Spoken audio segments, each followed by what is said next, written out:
জন্য ওকে। So initially আমার জন্য অ্যাপ্লিকেশনটা অবভিয়াসলি একটু ডিফিকাল্ট ছিল অ্যাপ্লাই করা কলেজেসে। তো জাস্ট আমি সবার মতোই কমন অ্যাপ দিয়ে অ্যাপ্লাই করেছিলাম।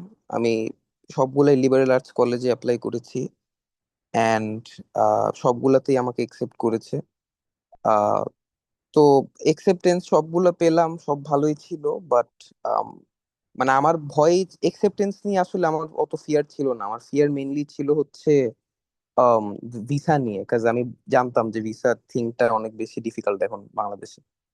সো তারপর আমি ফার্স্ট টাইম ভিসা দিতে দাঁড়াই প্রবলি মার্চের দিকে।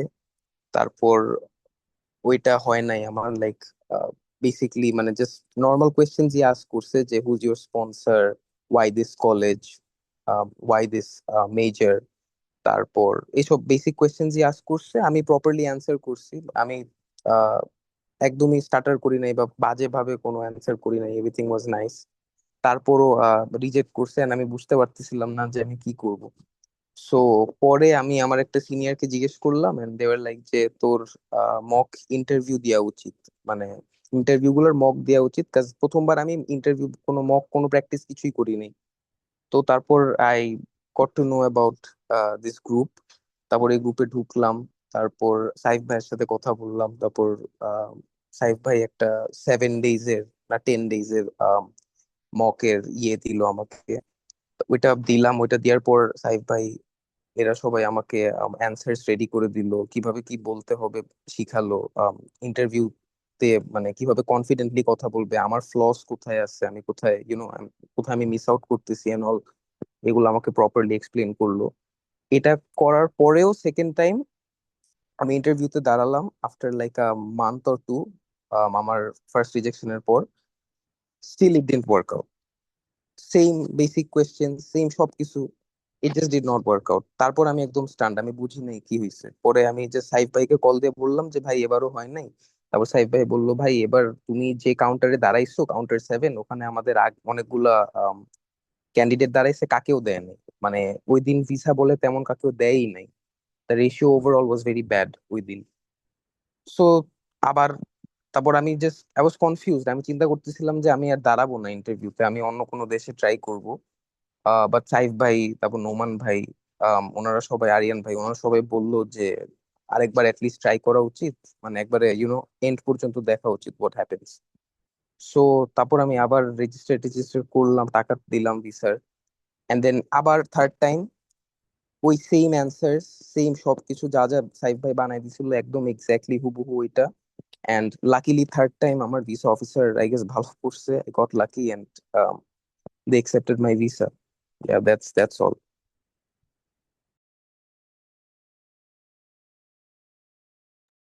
ওকে, আপনাকে ইন্টারভিউর সময় আহ থার্ড টাইম কি কি কোয়েশ্চেন করছিল এগুলা যদি একটু বলতেন। থার্ড টাইম আমাকে জাস্ট জিজ্ঞেস করছে যে আপনি কোন ইউনিভার্সিটিতে থেকে যাচ্ছেন। আমি আমার ইউনিভার্সিটির নাম বললাম, ওই বেসিক। তারপর বললো যে কি মেজর, না মেজর বলে নাই, সরি। তারপর বললো যে কয়টা ইউনিভার্সিটিতে অ্যাপ্লাই করেছেন। আমি বললাম যে আমি সবগুলো লিবারেল আর্টসে অ্যাপ্লাই করেছি, 5টাতে অ্যাপ্লাই করেছি, 5টাতেই পেরেছি। তারপর বললো why liberal arts colleges only. তারপর আমি বললাম যে আমি ওদের ইন্টারডিসিপ্লিনারি কারিকুলাম লাইক করি। তারপর সবকিছু নিয়ে বললাম যে কেন কেন আমার কেন আমি লিবারাল কলেজেস একসেপ্ট করেছি। তারপর আমাকে আমার ফান্ডিং এর ব্যাপারে, স্পন্সরের ব্যাপারে বললো। আমি আমার ফান্ডিং আর স্পন্সর প্রপারলি এক্সপ্লেন করেছি যে আমার বাবার কি কি ইনকাম সোর্সেস আছে and তার সেভিংস এ কিরকম আছে, সব ইন ডিটেলসই বলেছি। তারপর সে আমার ট্রাভেল হিস্ট্রি জিজ্ঞেস করলো, ট্রাভেল হিস্ট্রিও এক্সপ্লেন করলাম যে আমার প্রিভিয়াস ট্রাভেল হিস্ট্রি কি কি ছিল। ওইটা জিজ্ঞেস করার পর আর ফার্দার কোনো কোয়েশ্চেন আস্ক করে নেই আমাকে, জাস্ট সোশ্যাল মিডিয়া লিঙ্কস চাইছে and that's it. ওকে, আপনার যদি কোনো ইস্যু না থাকে সেক্ষেত্রে আপনার কলেজের নামটা যদি বলতেন, আর আপনি কি সবগুলো কমন অ্যাপস দিয়ে অ্যাপ্লাই করছিলেন কিনা। জি, আমি সবগুলা কমন অ্যাপ্লিকেশন থেকে অ্যাপ্লাই করেছি। আর আমি যে কলেজে যাচ্ছি ওটা হচ্ছে ফ্র্যাঙ্কলিন এন্ড মার্শাল কলেজ। ইয়া। আচ্ছা, তো আপনার এই ফান্ডিং ম্যানেজের ক্ষেত্রে আপনার যদি কোনো জার্নি বা এই জার্নিতে কোনো স্ট্রাগল আপনি যদি ফেস করে থাকেন এটা বলতে পারেন। আপনার কাজিনও আমাদের 1-to-1 ছিলেন, আপনি মনে হয় আপনার কাজিনের রেফারেন্সে আমাদের কাছে আসছিলেন, রাইট? জি ভাইয়া, হ্যাঁ আমি আমার কাজিনের রেফারেন্সে এসেছিলাম। ওকে। সো ফান্ডিং বেসিকলি তো মানে মানে ফান্ডিং ম্যানেজমেন্ট আমার সেরকম আহ, কোনো প্রবলেম হয় নাই টু বি অনেস্ট। বাট এই আর কি, মানে জাস্ট যে স্কলারশিপটা আমি পেয়েছি ওইটা এন্টায়ারলি ডিপেন্ড করেছে আমার গ্রেডস এর উপর, আমার এস এর উপর, and extracurricular activities, and সবচেয়ে বেশি আম, আমি মনে করি যে এফোর্ট দেওয়া উচিত স্যাটেও, কাজ স্যাট স্যাট একটা গেম চেঞ্জার হতে পারে অনেকের ক্ষেত্রে। সো এটাই। আপনার স্কোর কত ছিল? আমার স্যাট স্কোর ছিল 1450। ও আচ্ছা আচ্ছা। So last time, second time যে কোয়েশ্চেন গুলো করছিল এক্স্যাক্টলি দ্য সেম কোয়েশ্চেন কি আপনাকে তার টাইম কি করছিল কিনা? এন্ড আপনি তো এমনিতে হচ্ছে কি আপনার সাথে আমার সাথে তো অবশ্য রিজেকশনের পর পরই প্রত্যেকবার আমার সাথে আমরা অনেক কমিউনিকেশন হয়েছে। জি, তো এই ক্ষেত্রে আপনার লাস্ট সেম অ্যান্সার নিয়ে তো এম্বাসি ফেস করছিলেন, রাইট? একদম হুবহু সেম, সব same, no changes at all. Okay. So এই ক্ষেত্রে আপনার ওই স্পন্সরের অ্যান্সার নিয়ে বা আপনার তো কোনো ট্রাভেল হিস্ট্রি ছিল ছিল না ছিল না হ্যাঁ, মনে হয়। ট্রাভেল হিস্ট্রি ছিল। আচ্ছা, ট্রাভেল হিস্ট্রি কোথায় ছিল? আমেরিকাতেই ছিল। হ্যাঁ, ওই ওইটা সম্পর্কে যদি একটু বলতেন। আগে এই ইউএসএ তে গেছিলেন এই কি একটা প্রোগ্রামে? হ্যাঁ, আমি গত বছরই ইউএসএ তে গিয়েছিলাম, ইয়েল ইয়াং গ্লোবাল স্কলার্স এ। এটা একটা summer program Yale university host করে। সো 2 উইকস এর একটা প্রোগ্রাম, ওইটা অ্যাটেন্ড করতে আমি ইউএসএ তে আমার যাওয়া হয়েছিল। এটাই জাস্ট, এটা আমার এক্সট্রা কারিকুলার হিসাবে। আর এটা মনে হয় সেকেন্ড টাইম জিজ্ঞেস করছিল, থার্ড টাইম কি এটা নিয়ে কোনো কোয়েরিজ ছিল ভিসা এটা অফিসে? সেকেন্ড টাইমও জিজ্ঞেস করছে, থার্ড টাইম এটার ব্যাপারে জিজ্ঞেস করে নাই, বাট থার্ড টাইম আমার ট্রাভেল হিস্ট্রি নিয়ে জিজ্ঞেস করছে যে আমি কোথায় গিয়েছিলাম। তারপর ইউএসএ শোনার পর আর জিজ্ঞেস করে না যে কেন কি, ওইটাই। আচ্ছা, সেকেন্ড টাইম যখন এম্বাসি ফেস করছিলেন তখন মনে হয় এটা নিয়ে একটু ইন্টারাপ্ট করে করে জিজ্ঞেস করছিল, রাইট? জি, সেকেন্ড টাইম, হ্যাঁ ইন্টারাপ্ট করে করে জিজ্ঞেস করছিল। Second time basically I don't know, আমাকে তেমন অ্যান্সার করতেও দিচ্ছিল না to be honest. Okay, just.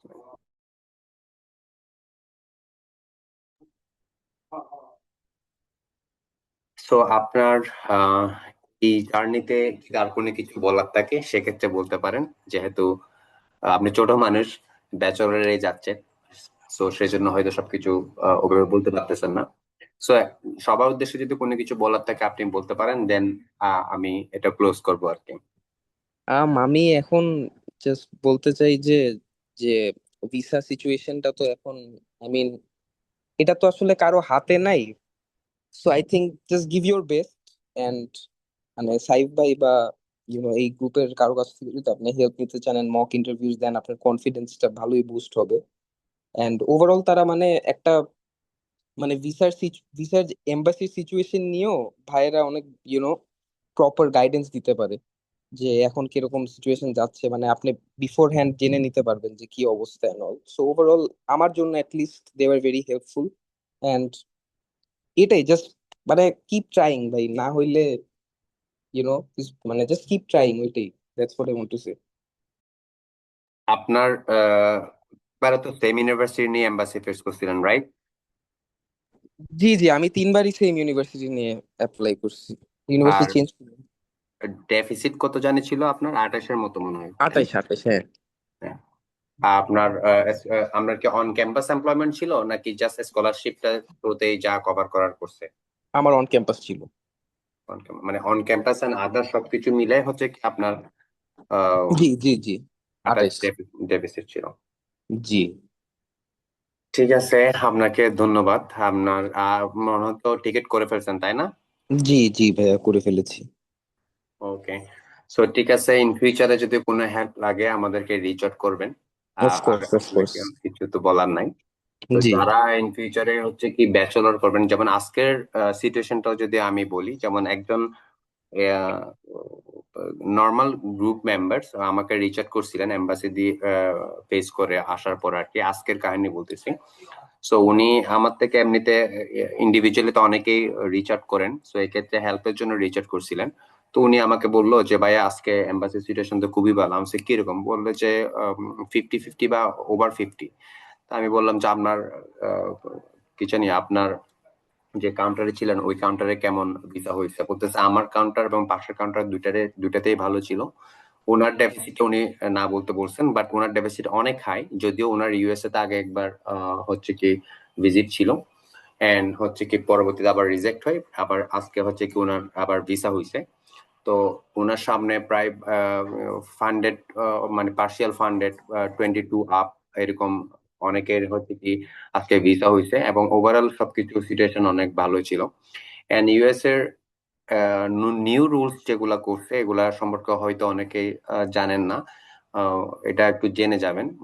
Cause হচ্ছে কি অনেকে হচ্ছে কি যেটা করছেন কিনা চায় না, ইউএসএ এখন F1 ভিসা নিয়ে কিন্তু মোটামুটি ভালোই একটা হার্ডলাইন করছে আর কি। সো এক্ষেত্রে এই জিনিসগুলো দেখে যাবেন। ওখানে যাওয়ার পড়ালেখার ইন্টেনশন যদি আসলে কারো না থাকে, সেক্ষেত্রে কিন্তু অনেকে স্ট্রাগল করতে হবে। স্ট্রাগল কি, মানে টিকতেই পারবেন না, যেটা সত্য কথা।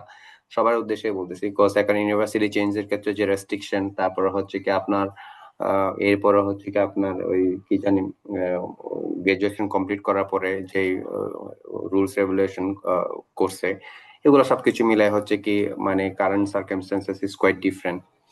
তো এগুলা সবকিছু আহ, আহ, দেখে যাবেন। আর একটা বিষয় হচ্ছে কি আজকের এবং পরশু দিনেও মনে হয়, পরশু দিন না সরি, মানে যে লাস্ট যেদিন এম্বাসি ওপেন ছিল আর কি, ওই দিনও মোটামুটি ভালো ভিসা হয়েছে। আজকেও হয়েছে, আজকেও কিন্তু পার্শিয়াল অনেক ভিসা হয়েছে এরকম হচ্ছে কি দেখলাম আর কি। অনেকে হচ্ছে কি আসলে আমাদের গ্রুপের বাইরে তো অনেক মেম্বার আছে, ঠিক আছে। তো অনেকে হচ্ছে কি ভিসা হওয়ার পরও এখানে হচ্ছে কি জানায় না। আবার অনেকে যেমন ধরেন পাসপোর্ট যখন লেট হয়, সেক্ষেত্রে গ্রুপে যখন টেক্সট করে তখন বুঝতে পারে হচ্ছে কি ওনাদেরও ভিসা হয়েছে, না হলে তো উনি পাসপোর্টের টেনশন করতো না। তো অনেক সময় দেখা যায় কি এখানে সারাক্ষণ আমাদের ইয়ার গ্রুপ আছে, বা বিশেষ করে ইয়ার্স ফর আপডেট গ্রুপের মধ্যে আপডেটটা খুবই কম। বারবার আসলে সবাইকে বলা হয়, ইন্ডিভিজুয়ালি ওনারা নিজেরাই হচ্ছে কি আপডেট খুঁজে, বাট অনেকে দেখা যায় কি মানে নিজে অ্যাপ্রুভ হওয়ার পরে কোনোদিন আপডেট দেয় না। তো এখানে একটা জিনিস সবার উদ্দেশ্যে বলা, যদি আপনারা আসলে মানুষকে হেল্প না করেন, সেক্ষেত্রে আপনিও আরেকজন থেকে যে হেল্প পাবেন এটা আশা রাখতে পারেন না। বিকজ ইন্ডিভিজুয়ালি আপনি যখন হেল্প করবেন, আল্লাহ দেখবেন যে কি আপনাকে সামহাও আপনাকে হেল্প করবে।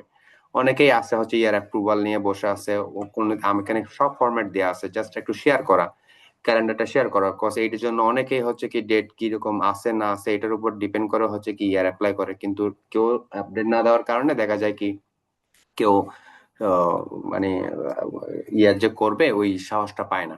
সো এই কমিউনিটির মধ্যে যে জিনিসটা, আপনারা যদি একজন আরেকজনকে হেল্প করেন, দেন আপনি আরেকজন থেকে হেল্প ইজিলি পাবেন, এমন সামহাও আপনার ম্যানেজ হয়ে যাবে, এই আর কি। সো ওই দিনের আপনার যেদিনে ইন্টারভিউ ছিল, ওই দিনের এম্বাসি সিচুয়েশনটা কি ছিল? আপনার আশেপাশে কিরকম ভিসা হইতে দেখছেন, এটা যদি একটু বলতেন।